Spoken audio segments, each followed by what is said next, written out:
الرحمن الرحيم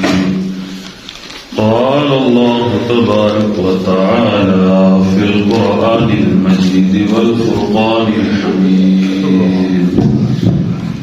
اهدنا الصراط المستقيم صدق الله مولانا العظيم وصدق رسوله النبي الكريم إن الله وملائكته يصلون على النبي يا أيها الذين آمنوا صلوا عليه وسلموا تسليما پڑھیے اللهم صل على سيدنا ومولانا محمد وبارك وسلم عليه مولاي صل وسلم دائما أبدا على حبيبك خير الخلق كلهم. اللہ کریم جل مجدہ کی حمد و ثنا درود پاک نبی رحمت جان عالم صلی اللہ علیہ وسلم کی بارگاہ میں پیش کرنے کے بعد معزز حاضرین و سامعین السلام علیکم ورحمۃ اللہ وبرکاتہ. پچھلے جمعۃ المبارک کے اوپر تاجدار ختم نبوت صلی اللہ علیہ وسلم کے حوالے سے چند گزارشات کی تھی. ترتیب کے مطابق ہمارا جو موضوع بنتا تھا وہ تھا اہدنا الصراط المستقیم، اور گفتگو ہم نے کی تھی ایاک نستعین، ہم تجھ سے مدد چاہتے ہیں. تو آج کا جو ہمارا موضوع ہے وہ یہ ہے اہدنا الصراط المستقیم، ہمیں سیدھے رستے کے اوپر چلا. میرے سیدی حضور ضیاء الامت جسٹس پیر محمد کرم شاہ الازہری رحمۃ اللہ علیہ نے تفاسیر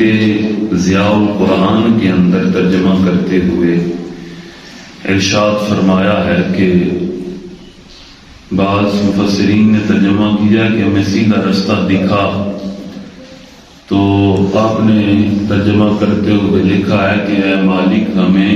سیدھے رستے کے اوپر چلا. پھر اس کی وضاحت کرتے ہوئے بھی آپ نے ارشاد فرمایا کہ وہ فرد جو اللہ کی بارگاہ میں یہ عرض کر رہا ہے کہ مالک مجھے سیدھا رستہ دکھا، تو اس کا مطلب یہ بنتا ہے کہ شاید اس نے پہلے رستہ دیکھا نہیں، یا اسے کوئی غیر مسلم آ کے ملتا ہے اور وہ اس سے پوچھنا چاہتا ہے کہ حق کا رستہ کون سا ہے، سیدھا رستہ کون سا ہے،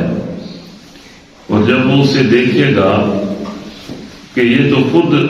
رستہ دکھانے کے لیے دعا کر رہا ہے کہ مالک رستہ دکھا، تو پھر وہ جس نے خود رستہ نہیں دیکھا وہ کیسے رستہ دکھا پائے. تو اس کا ترجمہ کیا اہدنا الصراط المستقیم، اے مالک ہمیں ہدایت کے رستے کے اوپر چلا. اب یہ جو لفظ اہدی ہے یہ ہدایت سے نکلا ہے، ہدایت سے مشتق ہے، اور علامہ راغب رحمہ اللہ نے اس کے حوالے سے 4 معنی کی ہیں. سب سے پہلے جو پہلا انہوں نے معنی کیا ہے ہدایت کیا ہے، جو اللہ رب العزت نے ہمیں ہدایت عطا کی،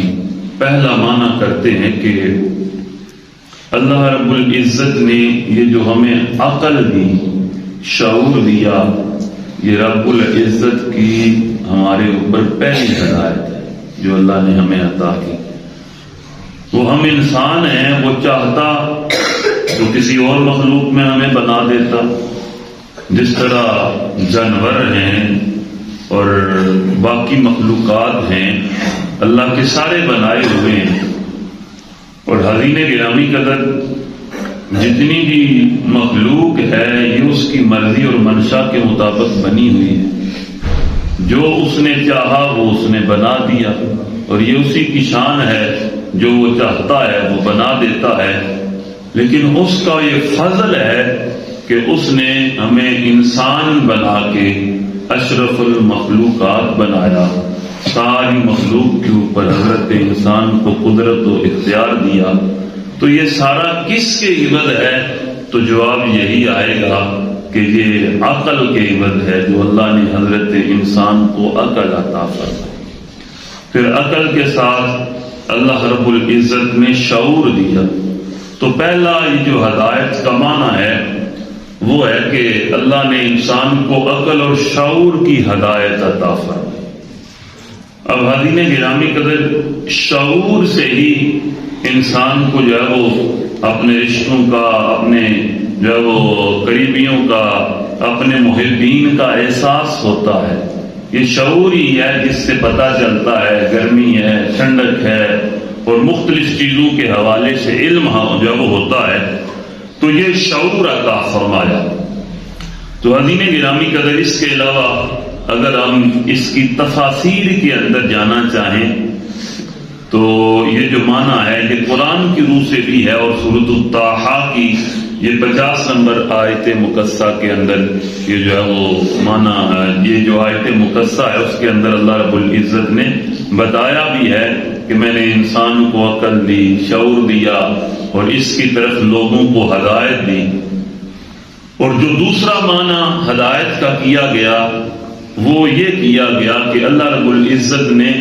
انبیاء کے ذریعے سے، اپنے نبیوں کے ذریعے سے اور آسمانی کتب کے ذریعے سے حضرت انسان کو ہدایت دی۔ اب اللہ کے برگزیدہ پیغمبر آتے رہے، رسول آتے رہے، وہ لوگوں کو حق کے رستے کی طرف بلاتے رہے، دعوت دیتے رہے، انہیں کہتے رہے لوگوں سنو یہ خیر کا رستہ ہے، سنو یہ بھلائی کا رستہ ہے، سنو یہ حق کا رستہ ہے، اسی رستے کے اوپر گامزن ہو جاؤ، اسی کے اوپر چلنے والے بن جاؤ۔ اب رسول اللہ صلی اللہ علیہ وسلم کے بعد حضرین گرامی قدر نبوت کا جو سلسلہ تھا وہ ختم ہو گیا۔ اب میرے آقا صلی اللہ علیہ وسلم ہی ختم النبیین ہیں، نبوت کے سلسلے کو ختم کرنے والے ہیں۔ اب حضور علیہ الصلوۃ والسلام کے بعد ایک تو میرے آقا صلی اللہ علیہ وسلم کی جو زندگی ہے یہ اسوہ حسنہ ہے، اور دوسرا جو میرے آقا امام الانبیاء ہمیں قرآن مقدس جیسی خوبصورت کتاب دے کے گئے، یہ ہمارے لیے ہدایت کی ضامن ہے۔ جو اس کے اوپر چلے، اس کے اوپر جو ہے وہ عمل کرے تو یقیناً وہ فرد کامیاب فرد ہے۔ تو دوسرا معنی ہدایت کا عہدے کا وہ یہ ہے کہ اللہ رب العزت نے انبیاء کے ذریعے سے اور کتابوں کے ذریعے سے ہمیں ہدایت عطا فرمائی۔ تیسرا معنی جو ہے وہ عہدے کا کیا گیا ہے، علامہ راغب فرماتے ہیں کہ اللہ رب العزت اپنے بندوں کو خیر کے اعمال کی توفیق دے دیتا ہے،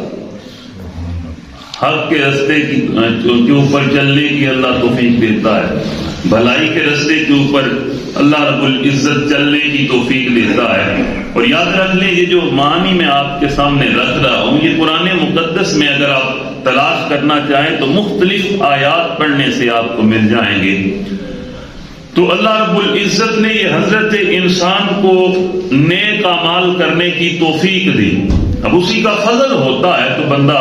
اللہ کے گھر کی طرف آتا ہے، اسی کا فضل ہوتا ہے تو بندہ خیر کے رستے کے اوپر چلتا ہے، وہ وہی توفیق دیتا ہے تو انسان خیر کے اعمال کرتا ہے۔ تو حدین گرامی قدر تیسرا جو معنی کیا گیا وہ یہ کیا گیا کہ اللہ رب العزت خیر اور بھلائی کے کاموں میں حضرت انسان کو توفیق دے دیتا ہے۔ اور چوتھا معنی جو ہدایت کا کیا گیا وہ یہ کیا گیا کہ اللہ رب العزت کل حشر کے دن جب دوزخیوں کو دوزخ کے عذاب کا کہا جائے گا اور انہیں اس کی طرف دھکیلا جائے گا، اور جنتیوں کو جنت کا جو وہ رستہ بتایا جائے گا، اس سے مراد عہدے سے مراد یہ ہے کہ جنتی جب جنت کے رستے کے اوپر چلیں گے، اللہ کی اس جنت کے اندر داخل ہوں گے تو اس سے مراد جنت کی ہدایت بھی ہے۔ تو یہ چار معنی علامہ جو ہے وہ راغب نے کیے کہ اہدے سے مراد یہ ہے، اور بعض علماء نے اہدے سے مراد دو اور معنی بھی کیے ہیں، اور دیگر مفسرین کرام نے تو بہت زیادہ اہدے کے معنی کیے ہیں، پھر اعتراضات کے جو جواب ہیں وہ بھی دیے ہیں۔ تو بعض مفسر کہتے ہیں کہ اہدنا الصراط المستقیم سے مراد کیا ہے؟ ایک جو ہے وہ راہ طریق ہے، اور دوسرا جو ہے وہ ایک جو ہے وہ رستہ دکھانا ہے، اور دوسرا جو ہے وہ اس رستے تک پہنچانا ہے۔ دو معنی ہیں، ایک رستہ دکھانا ہے اور دوسرا رستے کے اوپر پہنچانا ہے۔ اگر آپ غور کریں تو اللہ رب العزت نے اپنے رسولوں کو اور نبیوں کو یہی کہا ہے کہ اے میرے نبیوں، تم نے لوگوں کو راہ ہدایت کی طرف دعوت دینی ہے، لوگوں کو ہدایت کے رستے کی طرف بلانا ہے، باقی اس رستے کے اوپر چلانا کس کا کام ہے؟ اللہ رب۔ اور یہی جو ہے وہ علماء کرام کے ذمے بھی ڈیوٹی ہے، انہیں بھی یہی کہا گیا کہ تم خیر کی بات کرتے رہو، بھلائی کی بات کرتے رہو، اور جو ہے وہ سب سے بڑا جہاد تو یہی ہے کہ تم جو ہے وہ اپنے ہاتھ کے ساتھ کسی چیز کو روکو، لیکن اگر ایسا ممکن نہیں ہے تو زبان کے ساتھ بھی تیسرا درجہ بھی بتا دیا کہ دل کے اندر برا جانو، لیکن یاد رکھ لیں حقیقت میں پیغام پہنچانے کا ہی کہا گیا، پیغام پہنچایا جائے بھائی خیر کا یہ رستہ ہے، حق کا یہ رستہ ہے، بھلائی کا یہ رستہ ہے، اس کے اوپر گامزن ہو جاؤ، اس کے اوپر چلنے والے ہو جاؤ۔ اور اگر آپ اس بات کے اوپر غور کریں تو اپنے گرد و نواح میں، اپنے معاشرے میں دیکھیں، ہر فرد جانتا ہے کہ نیکی کیا ہے اور برائی کیا ہے، اور اگر آپ اس نیکی یا برائی کے حوالے سے کریں تو بات کریں تو کوئی نہ کوئی ہر فرد اس کے حوالے سے بات کرے گا، کہے گا واقعی جی نیکی کا کام ہے، جی خیر کا کام ہے، یعنی اپنی طرف سے کوئی نہ کوئی بات ضرور کرے گا، یعنی اس کا اندر کی آواز جو ہے وہ یہی ہوگی، اندر کی آواز یہی ہوگی کہ یہ خیر کا رستہ ہے، یہ بھلائی کا رستہ ہے، یہ حق کا رستہ ہے۔ اور یہ الگ بات ہے وہ خیر کے رستے کے اوپر آئے یا نہ آئے۔ اس کی مثال یہ ہے کہ اگر آپ باہر کسی فرد کو کہیں بھائی آؤ نماز پڑھیں، یہ اچھا رستہ ہے، وہ بھی کہے گا ہاں اچھا رستہ ہے، آنا یا نہ آنا الگ بات ہے، لیکن اتنا ضرور کہے گا کہ یہ واقعی جی خیر کا رستہ ہے، یہ بھلائی کا رستہ ہے، یہ حق کی طرف جو ہے وہ لے کے جانے والا رستہ ہے۔ تو حضرین گرامی قدر، یہ جو ارشاد فرمایا گیا کہ اہدنا الصراط المستقیم، اس کا ایک معنی ہدایت کا رستہ دکھانا، دوسرا ہدایت کے رستے کے تک پہنچانا ہے۔ تو یہ جو دکھانا ہے اس سے مراد لیا گیا ہے کہ یہ اللہ کے رسول صلی اللہ علیہ وسلم کی ذات ہے یا دیگر انبیاء کرام کی ذات ہے، انہوں نے اس رستے کی طرف لوگوں کی رہنمائی فرمائی۔ اور یہ جو پہنچانا ہے اس سے مراد اللہ رب العزت کی رات ہے، اللہ رب العزت ہی اپنے بندوں کو خیر کے رستے کے اوپر چلاتا ہے، پہنچاتا ہے، پھر وہ جنت تک اپنے بندوں کو لے کے جائے گا۔ اور حضرین گرامی قدر، پھر یہ بھی ایک سوال ہے کہ جب ہم پڑھتے ہیں الحمدللہ رب العالمین، تمام تعریفیں اس مالک کے لیے، الرحمن الرحیم، جو رحمان بھی ہے رحیم بھی ہے، پھر کہتے ہیں مالک یوم الدین، جو روز جزا کا مالک ہے، اور ایاک نعبد و ایاک نستعین، ہم اسی کی عبادت کرتے ہیں، اسی سے مدد چاہتے ہیں۔ پھر اس کے بعد یہ کہا اہدنا الصراط المستقیم، اے مالک ہمیں ہدایت کے رستے کے اوپر چلا۔ تو اب حضرین گرامی قدر، اگر بندہ ہے ہی ہدایت کے رستے کے اوپر تو پھر وہ یہ دعا کیوں کر رہا ہے کہ مالک ہدایت کے رستے کے اوپر چلا؟ تو حقیقت میں یہ دعا اس لیے کی جاتی ہے کہ مالک میں ہے تو ہدایت کے رستے کے اوپر ہی ہوں،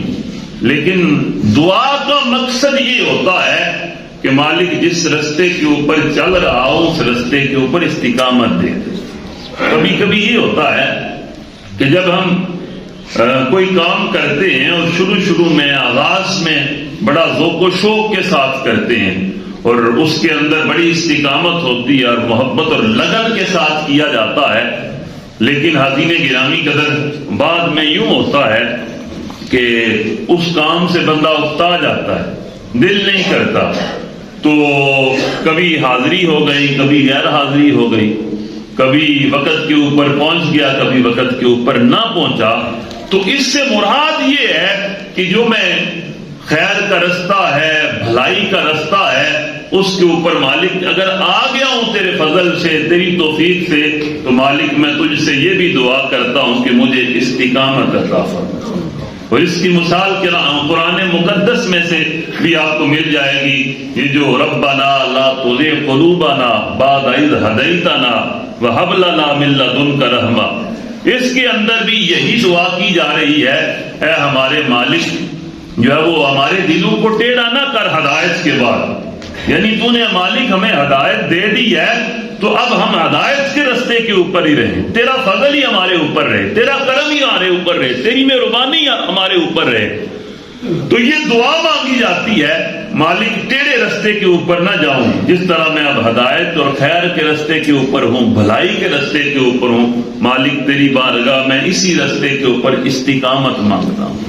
اسی رستے کی استقامت تجھ سے چاہتا ہوں. تو حاضرین گرامی قدر اس اعتبار سے بھی ہمارے اوپر جو ہے وہ لازم ہے کہ اگر اللہ رب العزت توفیق دے رہا ہے تو اس توفیق میں ہم اتراتے نہ پھریں، غرور و تکبر نہ آئے، بلکہ اللہ کی بارگاہ میں ہم سارے یہی عرض کریں، اے مالک تیری بارگاہ میں ہم عاجزانہ التجا کرتے ہیں کہ ہم سب کو اس ہدایت کے رستے کے اوپر ہمیشہ مستقیم رکھیں، استقامت عطا کرنا. حضرت سیدنا انس رضی اللہ تعالیٰ عنہ کریم آقا صلی اللہ علیہ وسلم کے بڑے پیارے غلام ہیں، اور بڑی خوبصورت ایک روایت آقا صلی اللہ علیہ وسلم سے نقل کرتے ہیں. اور یاد رکھ لیں 10 سال انہوں نے آقا صلی اللہ علیہ وسلم کی خدمت کی ہے، حضور کی خدمت میں رہے ہیں. حضور جس کام کا ارشاد فرماتے سیدنا انس وہ کیا کرتے، اور آپ فرماتے ہیں میرے رسول نے مجھے ان 10 سالوں کے اندر ایک دفعہ بھی جھڑکا نہیں، یعنی محبت کا ایک انداز ہے. تو سیدنا انس فرماتے ہیں میں رسول اللہ صلی اللہ علیہ وسلم کی بارگاہ میں حاضر ہوتا تو اللہ کے رسول بھی یہی دعا کرتے. حالانکہ آقا صلی اللہ علیہ وسلم کی زندگی ہم سب کے لیے نمونہ ہے، اور اسی کے اوپر جو ہے وہ سارے مسلمانوں کو چلنے کا حکم ہے. اور اللہ بھی ارشاد فرما رہا ہے کہ اے لوگوں تمہارے لیے میرے محبوب کی زندگی اسوہ حسنہ ہے، اسوہ حسنہ ہے. اگر تم چاہتے ہو خیر کا رستہ ملے، بھلائی کا رستہ ملے، حق کا رستہ ملے، کامیاب ہونا چاہتے ہو تو میرے مصطفیٰ کی زندگی کو اپنا لو. اب حضور کی زندگی کو دیکھیں تو ہر جو ہے وہ آقا صلی اللہ علیہ وسلم کے عمل کے اندر کوئی نہ کوئی حکمت ہے، اور تحقیق اور ریسرچ کے بعد لوگ اس بات کے اوپر پہنچے ہیں کہ حضور نے اتنی صدیاں جو پہلے ارشاد فرمایا تھا وہ بات سچی تھی، وہ بات سچی تھی، وہ بات حق کے اوپر تھی. اب حاضرین گرامی قدر آقا صلی اللہ علیہ وسلم کی زندگی ہمارے لیے اسوہ حسنہ ہے، لیکن اللہ کے رسول صلی اللہ علیہ وسلم بھی حضرت انس فرماتے ہیں کہ اللہ کی بارگاہ میں یہی دعا کرتے کہ مالک ہمارے دلوں کو ہدایت تو نے دے دی ہے، مالک انہیں ٹیڑھا نہ کرنا، انہیں ٹیڑھا نہ ہونے دینا، مالک بھلائی کا رستہ عطا کرتے ہیں، جو بھلائی کے رستے کے اوپر قائم رکھنا. اور پھر حاضرین گرامی قدر اللہ کے رسول صلی اللہ علیہ وسلم کی یہ شان ہے کہ اللہ کے رسول صلی اللہ علیہ وسلم دن کے اندر ایک روایت کے مطابق 70 مرتبہ اور ایک روایت کے مطابق 100 مرتبہ اللہ کی بارگاہ میں استغفار کیا کرتے، معافی مانگا کرتے. اور یاد رکھ لیں انبیاء تو گناہوں سے پاک ہیں، اللہ نے انہیں گناہوں سے پاکیزہ پیدا کیا ہے، گناہوں سے وہ پاک باز ہستیاں ہیں، لیکن اس کے باوجود آقا صلی اللہ علیہ وسلم اللہ کی بارگاہ میں 70 مرتبہ یا 100 مرتبہ استغفار کر رہے. اور یہ استغفار کی بھی 2 وجوہات ہیں. ایک وجہ میں آپ کے سامنے رکھ چکا ہوں. استغفار کی اگر کسی کو نیکی کی خیر کے راستے کی توفیق مل گئی ہے تو وہ بار بار پھر بھی استغفار کرتا ہے تو یاد رکھ لیں ایک تو یہ اسی بات کے اوپر قائم رہنے کی استقامت کی دعا ہے کہ مالک تو نے ہدایت دے دی ہے تو مجھے استقامت دے, مجھے توبہ کی توفیق عطا کرتے رہنا. اور دوسرا جو ہے وہ اللہ کے رسول صلی اللہ علیہ وسلم نے جو استغفار کیا 70 دفعہ یا 100 دفعہ یا اس سے بھی زائد مرتبہ اللہ کے رسول صلی اللہ علیہ وسلم نے استغفار کیا, یہ تعلیم امت کے لیے تھا. میں تمہارا نبی ہوں, سلطان الانبیاء ہوں, یہ اللہ کے رسول صلی اللہ علیہ وسلم امت کو تعلیم دے رہے ہیں. میں تمہارا نبی ہوں, سلطان الانبیاء ہوں. میرے لیے اللہ رب العزت نے کائنات کو بنایا ہے تو میں لوگوں دیکھو میں بھی اپنے رب کی بارگاہ میں استغفار کرتا ہوں, میں بھی معافی مانگتا ہوں تاکہ جو ہے وہ میری امت کو اس بات کا علم ہو جائے, اسے تعلیم مل جائے. اور جب صحابہ کرام کریم آقا صلی اللہ علیہ وسلم کی بارگاہ میں عرض کرتے یا رسول اللہ, اللہ نے آپ کو تو گناہوں سے پاک پیدا کیا ہے پھر بھی آپ استغفار کرتے ہیں, پھر بھی اللہ کی بارگاہ میں جو وہ استغفار کی صدا لگاتے ہیں, وجہ کیا ہے؟ تو اللہ کے رسول فرماتے اگر اللہ نے مجھے پاک پیدا کیا ہے تو میں اس کا شکر نہ ادا کروں, میں اس کے شکرانے کے اندر اس مالک کی بارگاہ میں جو وہ استغفار کرتا ہوں. مالک تیرا شکر ہے کہ تو نے مجھے جو ہے وہ گناہوں سے پاک پیدا فرمایا. تو حضرین گرامی قدر, یہ جو دعا ہے اہدنا الصراط المستقیم, اے مالک ہمیں ہدایت کے راستے کے اوپر چلا. اب بندہ نماز کے اندر آ گیا, اس نے یہ دعا مانگی مالک ہدایت کے راستے کے اوپر چلا. سوال جب یہ بنے گا کہ ہدایت کے راستے کے اوپر تو ہے, نماز تو پڑھ رہا ہے, اللہ کے راستے کے اوپر تو آ گیا ہے, تو کیوں دعا مانگ رہا ہے؟ تو ہم اس کا جواب یہ دیتے ہیں کہ اس لیے دعا مانگ رہے ہیں کہ مالک اگر آ گئے ہیں تو استقامت عطا کر. اب حضرین گرامی کا اس کے علاوہ ایک اور بھی مانا علامہ غلام رسول سعیدی نے تفسیر تبیان القرآن کے اندر جو ہے وہ کیا ہے. آپ فرماتے ہیں کہ یہ جو اہدنا الصراط المستقیم ہے اس سے مراد وہ پل صراط کا ایک سفر بھی ہے. اور پھر آپ فرماتے ہیں کہ یہ بھی مراد لیا جا سکتا ہے کہ جس طرح آج کافروں نے اپنے معاشرے کی, اپنے ملک کی مثالیں دی ہیں کہ ہر فرد یہ چاہتا ہے اور شریعت بھی یہ چاہتی ہے کہ وہ غیر محرم عورت کو نہ دیکھے, وہ حلال کھائے, وہ حرام سے بچے. لیکن اس کے باوجود بعض یونیورسٹیوں کے اندر جائیں تو عورتوں اور مردوں کا اختلاط ہے, اسپتال کے اندر جائیں تو سامنے کوئی عورت بیٹھی ہوئی ہے جو آپ کو جو ہے وہ اشارہ کر رہی ہے کہ آپ نے اس طرف جانا ہے, اس طرف. اب بات تو کرنا پڑ گئی. اس کے باوجود مختلف مسائل اور الجھنوں کے باوجود علامہ غلام رسول سعیدی لکھتے ہیں مختلف مسائل کے باوجود, الجھنوں کے باوجود اپنے آپ کو بچائے رکھنا, حرام کو نہ کھانا, حلال کو کھاتے رہنا, حلال کے لیے تگودو اور کوشش کرتے رہنا. آپ فرماتے ہیں یہی صراط مستقیم, یہی سیدھا رستہ ہے کہ بندہ کوشش کرے اپنے آپ کو بچائے, اتنے سارے جو وہ پھندوں سے نکلتا ہوا انسان باہر آ جائے تو یہی صراط مستقیم. اور پھر فرماتے ہیں یہی پل صراط بھی ہے جو اللہ کے رسول صلی اللہ علیہ وسلم نے ارشاد فرمایا کہ ایک ایسا رستہ ہے پل صراط کہ جو ہے وہ جو بال سے زیادہ باریک جنت کی طرف جانے والا ہے, اور دوزخ کے اوپر ہے جو بال سے زیادہ باریک ہے اور تلوار سے زیادہ تیز ہے. تو آپ فرماتے ہیں اس سے مراد یہ بھی ہے کہ اتنے سارے پھندے ہیں, ان سارے پھندوں سے حضرت انسان نکلتے ہوئے اپنے آپ کو بچاتے ہوئے, جس طرح ایک فرد کسی خاردار جھاڑیوں کے پاس سے گزرے نا تو وہ اپنے کپڑوں کو سمیٹ لیتا ہے, وہ اپنے کپڑے جو ہے وہ ساتھ کلوز کرتا ہے, سمیٹتا ہے, وہ کانٹوں سے بچتے ہوئے نکلتا ہے. اس کی مثال یہ بھی بن جاتی ہے. تو یہی مثال ہے کہ بندہ جو ہے وہ مختلف پھندوں سے نکلتا ہوا اپنے آپ کو بچاتا ہوا خیر کے رستے کے اوپر چلے، اپنے آپ کو آرام سے بچائے، مختلف جو ہے وہ شریعت سے ٹکرانے والے مسائل ہیں ان سے جو ہے وہ بچتے ہوئے جو ہے وہ راہ ہدایت کے اوپر گامزن ہو۔ تو اس سے مراد یہ بھی ہے اہدنا الصراط المستقیم، اے مالک ہمیں ہدایت کے رستے کے اوپر، سارے بولیں ہدایت کے رستے کے اوپر چلا۔ تو ایک تو یہ معنی ہو گیا، دوسرا اس دعا سے مراد یہ ہے کہ مالک ہمیں استقامت عطا فرما۔